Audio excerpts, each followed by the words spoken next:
Romanos 5, 1 e 2 diz: justificados, pois, mediante a fé, temos paz com Deus, por meio de nosso Senhor Jesus Cristo, por intermédio de quem obtivemos igualmente acesso pela fé a esta graça na qual estamos firmes. Na qual estamos firmes. Justificados, pois, mediante a fé, temos paz com Deus.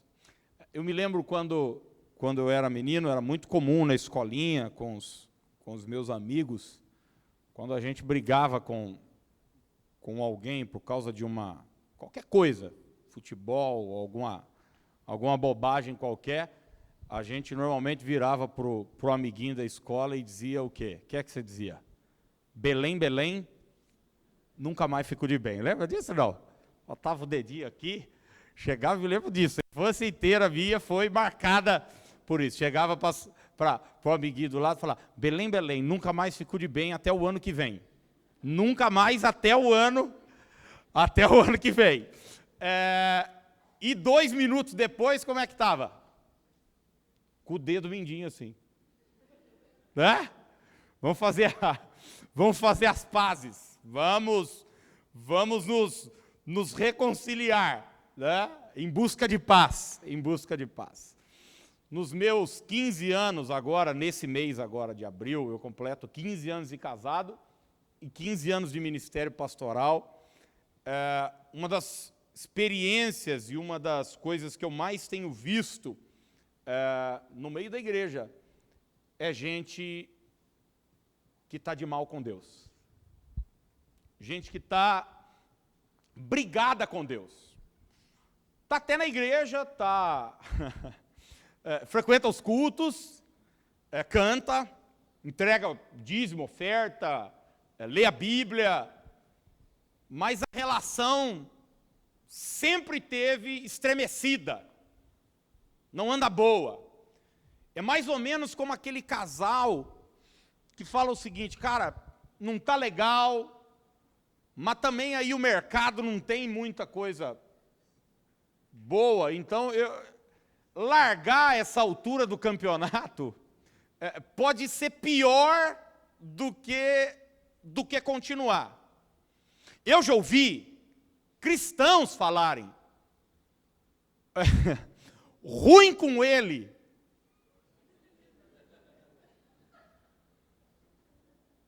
Alguém aqui será que já falou isso? Não. Ruim com ele. Pior sem ele. É esse relacionamento com Deus, muitas vezes, como aquela dupla sertaneja cantava. É entre tapas e beijos. E às vezes é mais tapa do que beijo. É gente que vive em constante briga com Deus. Larga e separa. Pede perdão, volta. Dedo mindinho, Belém, Belém. Semana após semana. Tem gente... Aliás, essa é uma característica que está na nossa cultura. Né? Tá no nosso DNA. Nosso país é um país que coloca os seus deuses de castigo. Você já viu isso, né? Cobrir o santo, colocar de ponta cabeça. Já viu isso, não? E é interessante que às vezes a gente só não faz mais isso, mas faz de um outro jeito. Faz de uma outra forma.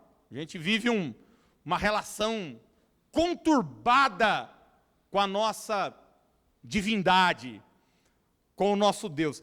E na maioria das vezes, a razão da briga, a razão desse mal-estar entre nós, os homens, com Deus, é a mesma dos casais que vivem brigando. Quase sempre, a nossa briga com Deus tem a ver com dívidas. Dívida. Você sabe que muitos casamentos acabam por causa do quê, gente? Por causa de dívida. Mas no nosso caso com Deus é o seguinte, primeiro, tem um grupo de pessoas que acreditam piamente que Deus está devendo para elas. Conhece gente assim? Não. Eu posso falar por experiência pessoal. Eu, durante muitos e muitos anos na igreja, servindo, ministrando, cantando, pregando, aconselhando, visitando pessoas, eu, na minha cabeça lá dentro, não falava isso, não pregava isso, mas dentro de mim eu achava que Deus estava me devendo algumas coisas. Eu vinha para o culto com a carta na manga. Eu dizia para Deus, eu me converti logo depois da separação dos meus pais, eu tinha 8 ou 9 anos, e eu passei a minha infância, resto da infância, adolescência, pré-adolescência e juventude toda na igreja, me casei na igreja, me guardei para minha esposa, e eu vinha para o culto, servia a Deus, pregava e ministrava, sempre com aquela mentalidade.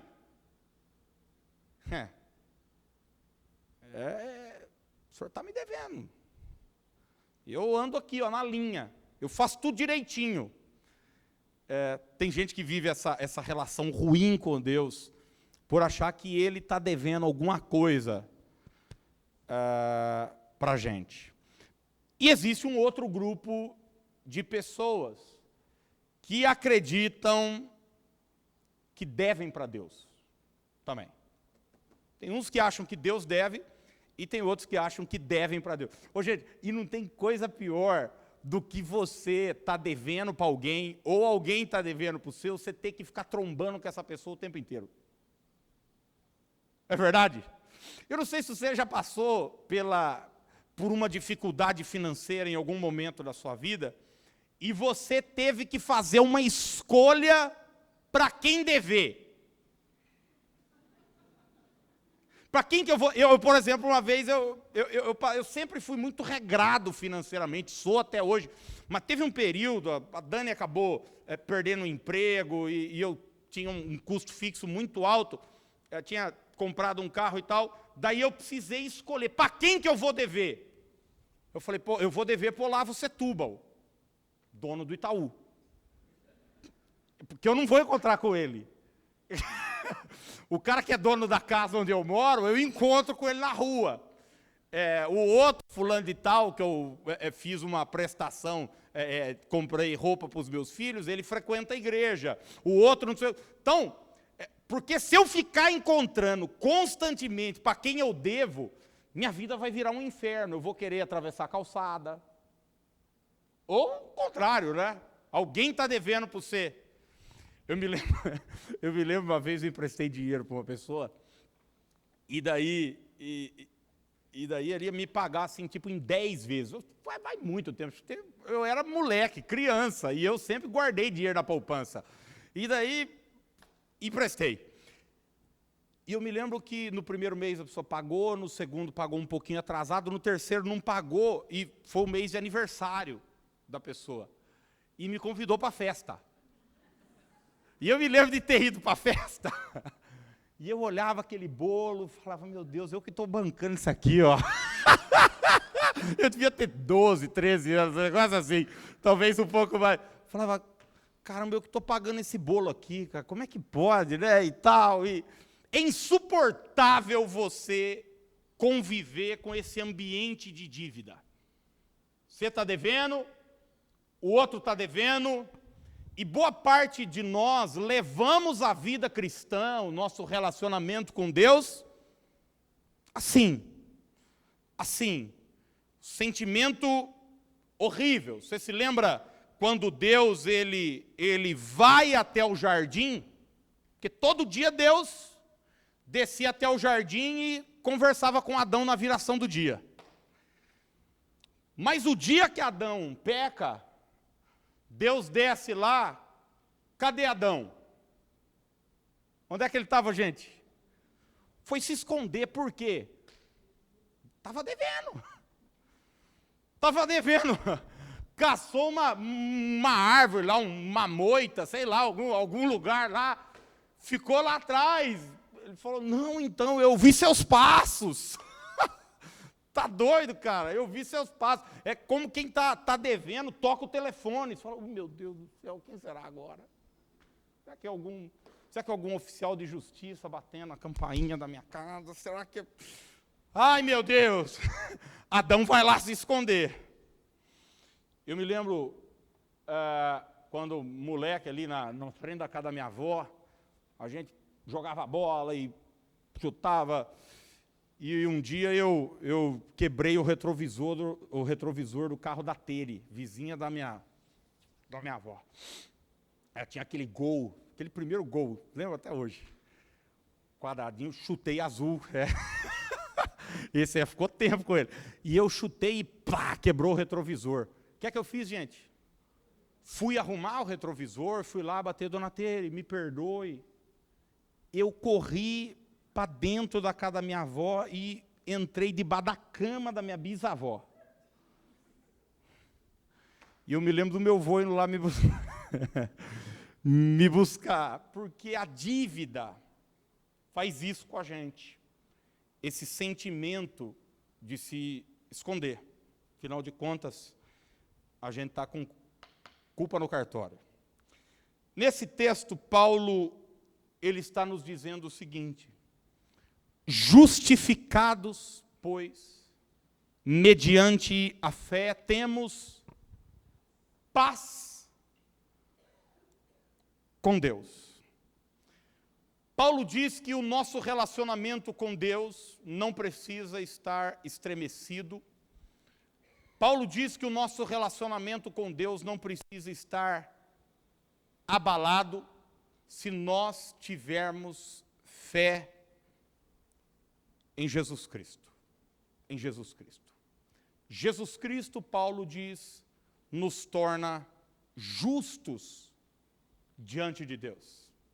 E é interessante porque a religião, ela tem a proposta, até uma proposta interessante, de trazer paz entre os homens e Deus. Sabe que a palavra religião vem da ideia de religar.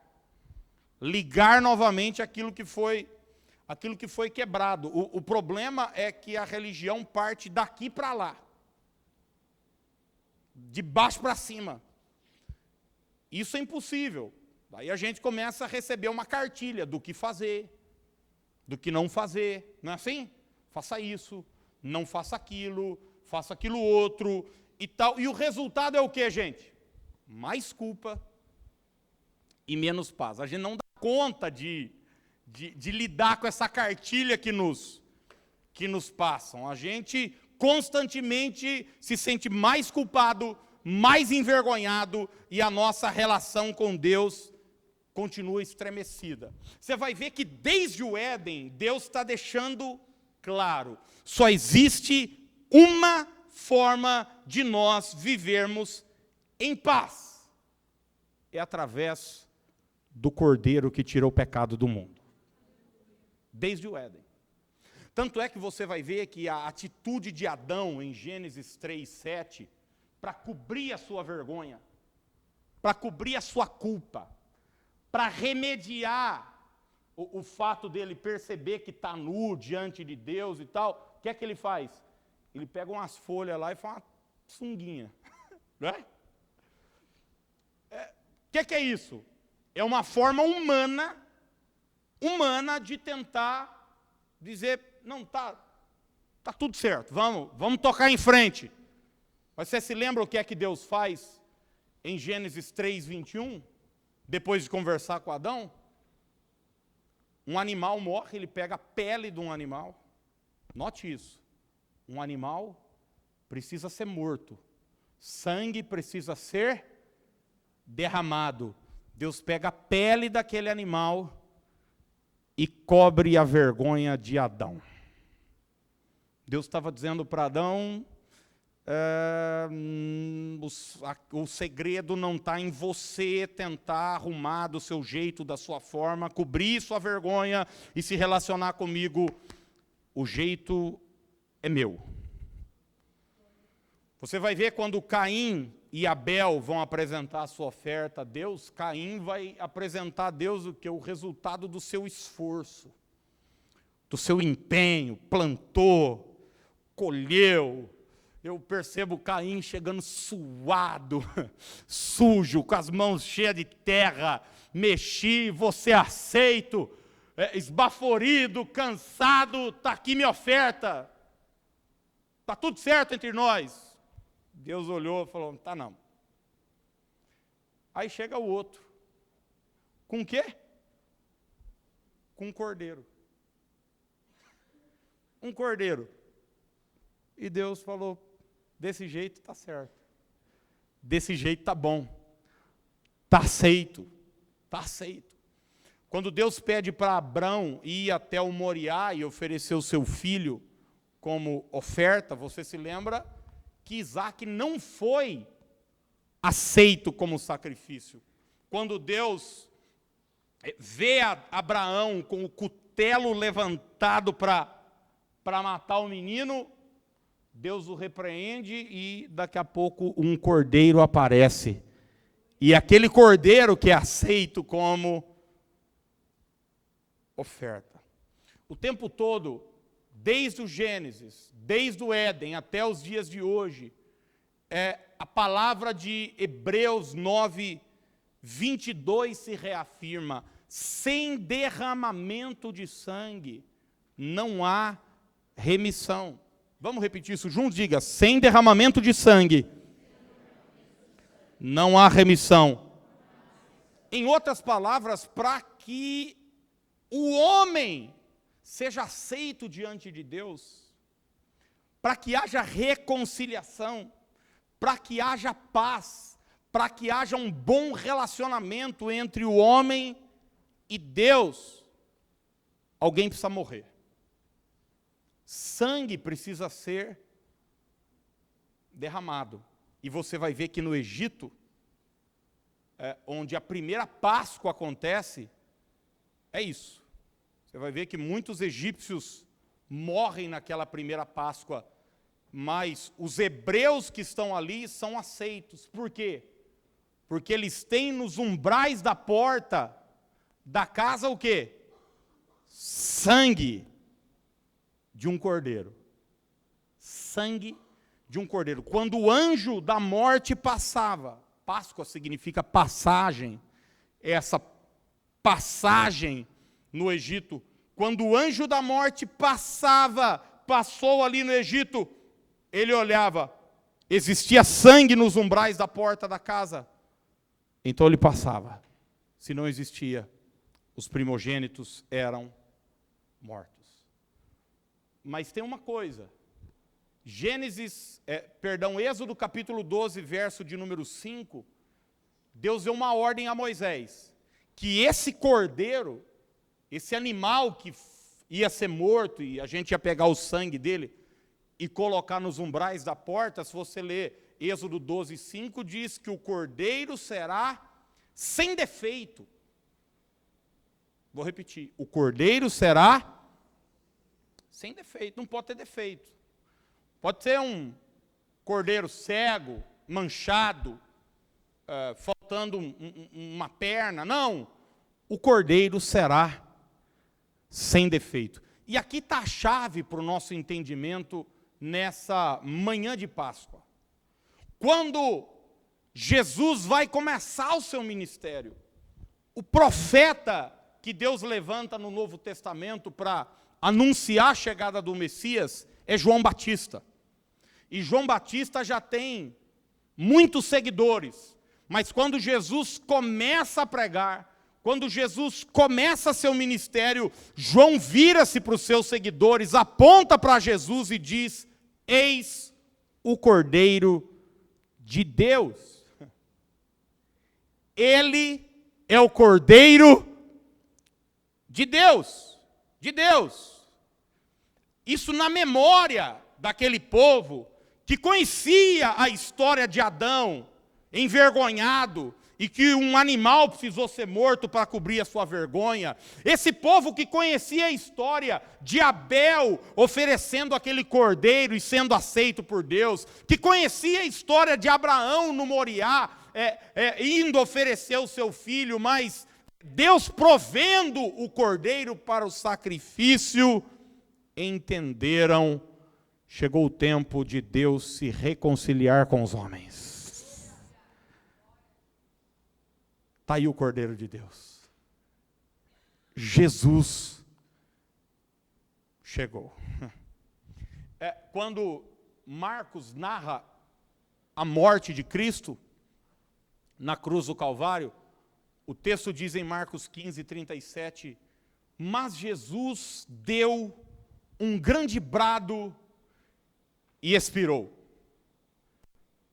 E o véu do santuário rasgou-se em duas partes, de alto a baixo. O véu do santuário. Você sabe que o véu separava o santo lugar do santo dos santos. Era um véu grosso, espesso, como se aqui a gente tivesse um véu. E para além desse véu, tinha um objeto chamado Arca da Aliança. Arca da Aliança. Que tinha um simbolismo extraordinário, ela simbolizava a própria presença de Deus. Deus estava inacessível aos homens. Deus estava de briga com os homens. Tinha uma separação. Mas a Bíblia diz que quando Cristo morreu na cruz do Calvário, o véu do templo se rasgou de alto a baixo. Cristo deu acesso para que os homens se achegassem a Deus, reconciliados, justificados. Não são suas atitudes, não é sua religiosidade, não é sua frequência aos cultos, não é a oferta que você dá, não é seu dízimo, não é a roupa que você veste, não é a maneira como você corta o cabelo, não é o que eu e você fazemos ou deixamos de fazer. O que nos dá acesso à presença de Deus é Cristo Jesus. É Cristo Jesus. É Ele que nos dá acesso a Deus. É Ele que nos justifica, que nos torna dignos de entrar na presença de Deus. É por isso que quando aquela mulher pega em flagrante de adultério, ela tem diante dela a lei, simbolizada ali pelos religiosos que estão com pedras, dizendo, Moisés manda apedrejar.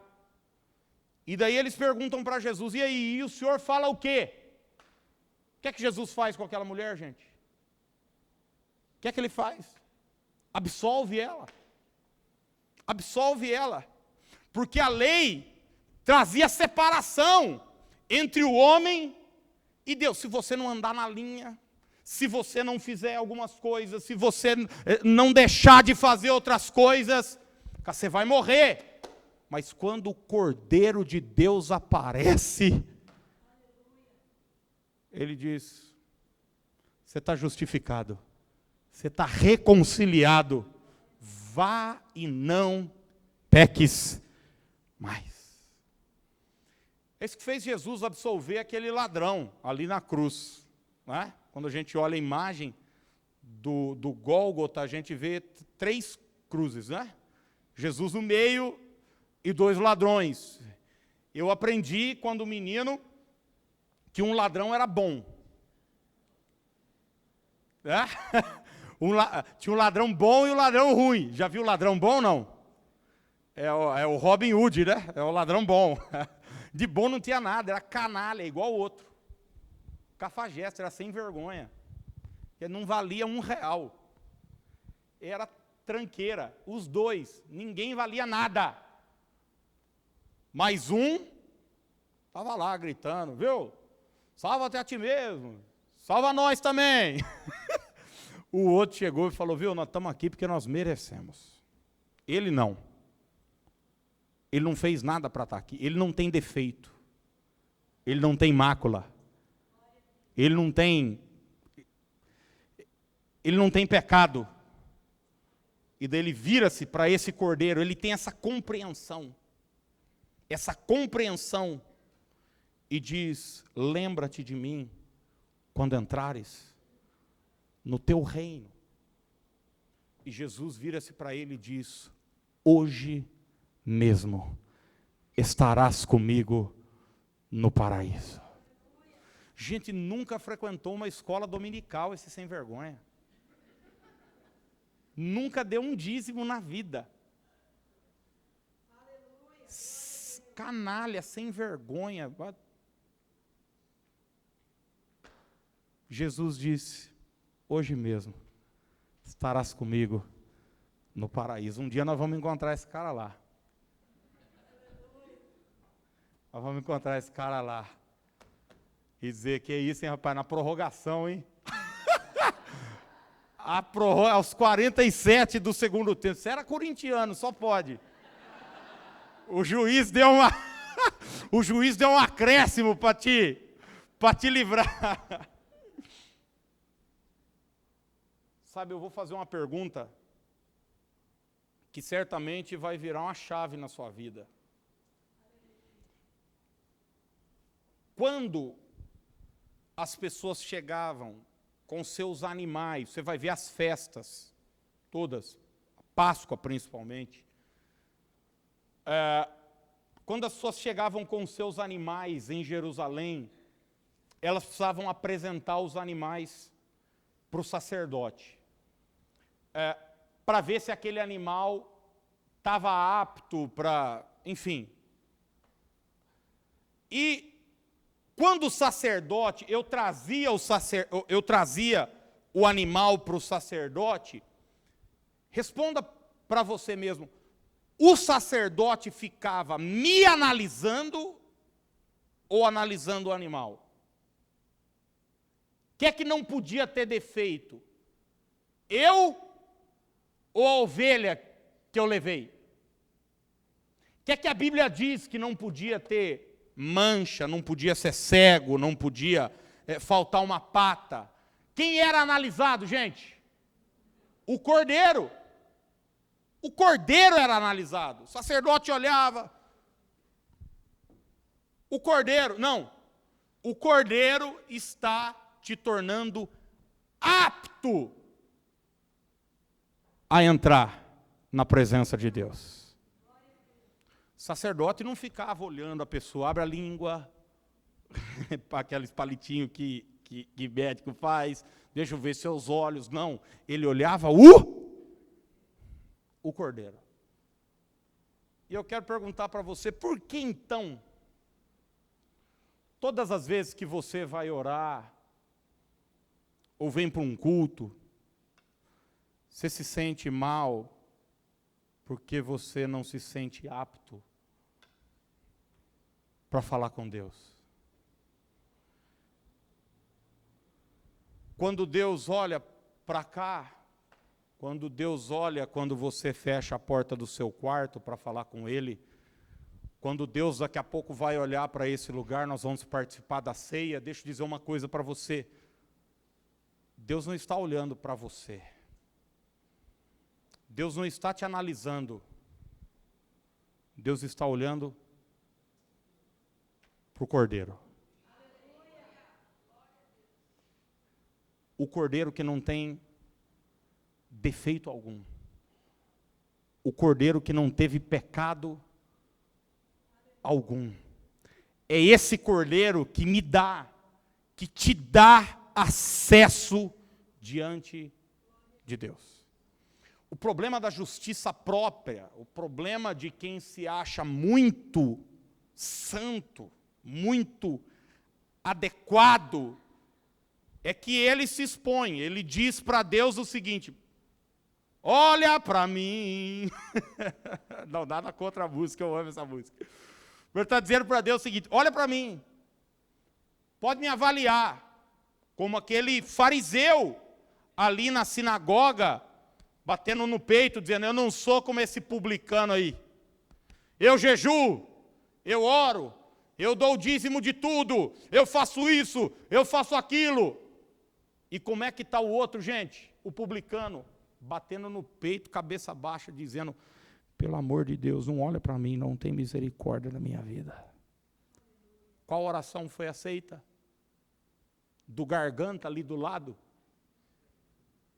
Ou do publicano, que estava clamando por misericórdia?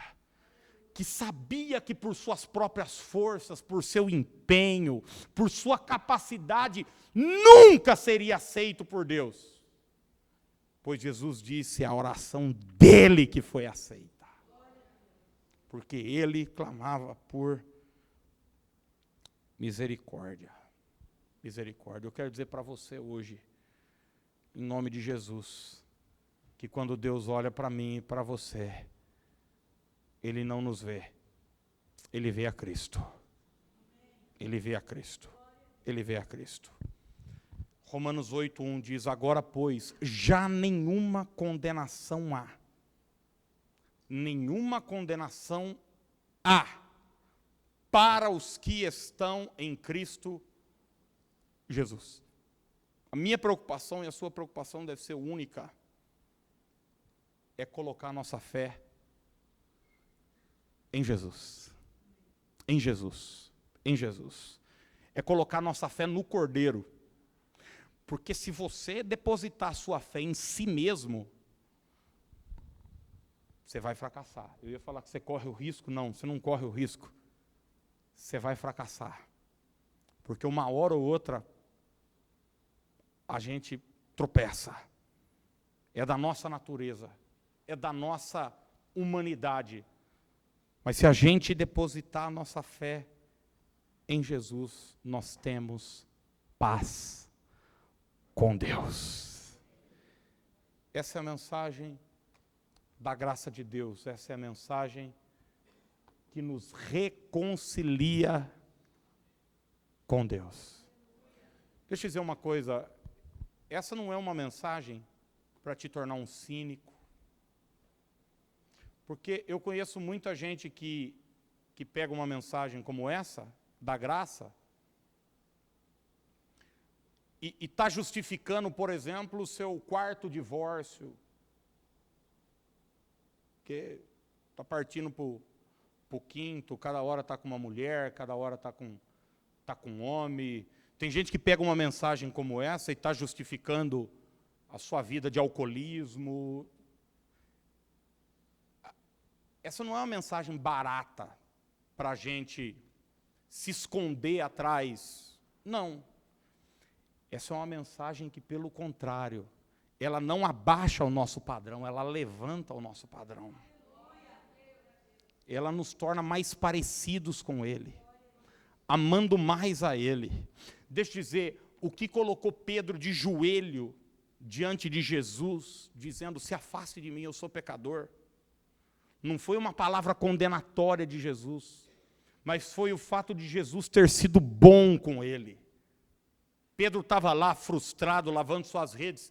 Jesus falou, volta para o mar, lança a rede. Pedro tem a melhor pesca da sua vida. Jesus em nenhum momento chegou para Pedro e começou a falar, viu, você não presta, você não sei o quê, você vai para o inferno, se não sou eu para limpar sua barra. Não, Jesus é bom com ele, é gracioso com ele. A mensagem da graça botou Pedro de joelhos diante de Jesus e disse, afaste de mim, eu sou pecador. Essa mensagem da graça precisa nos colocar de joelhos, dizendo dia após dia, Deus, eu preciso do Senhor. É através de Cristo que eu me apresento. É pelo sangue de Jesus que eu me apresento. A ceia nada mais é do que isso. É nós fazermos o que Jesus disse lá para os discípulos, para aquela multidão no deserto. Se não comer da minha carne e não beber do meu sangue, não tem pacto comigo. E a gente dizer, é só através dele que nós temos paz com Deus. Eu gostaria hoje que você saísse daqui de bem com Deus. Dá o dedo mindinho para Ele. Mas para nunca mais ficar chateado. Para nunca mais achar que você deve alguma coisa para Ele. Deixa eu dizer uma coisa para você. sua dívida já foi paga. Eu achei que você ia ficar mais feliz. Eu vou repetir. Sua dívida, não a do banco você tem que pagar ainda. Essa aí, não. Essa maior que a do banco. Essa que gera condenação, morte, essa dívida foi paga. Foi paga na cruz do Calvário. Mas a última palavra dele foi: está pago.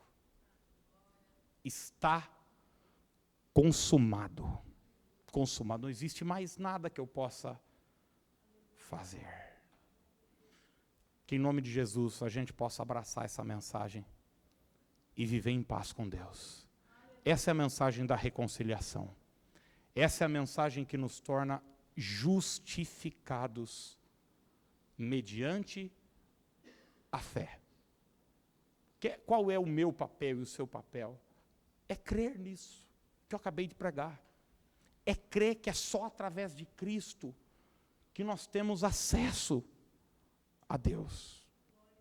Eu citei aqui coisas que nós não vai nos dar esse acesso a Deus, que não significa que nós não devamos fazer, como ser frequente aos cultos, como entregar ao Senhor a oferta, o dízimo que pertence, como viver uma vida em paz com os irmãos, no casamento, andar em santidade.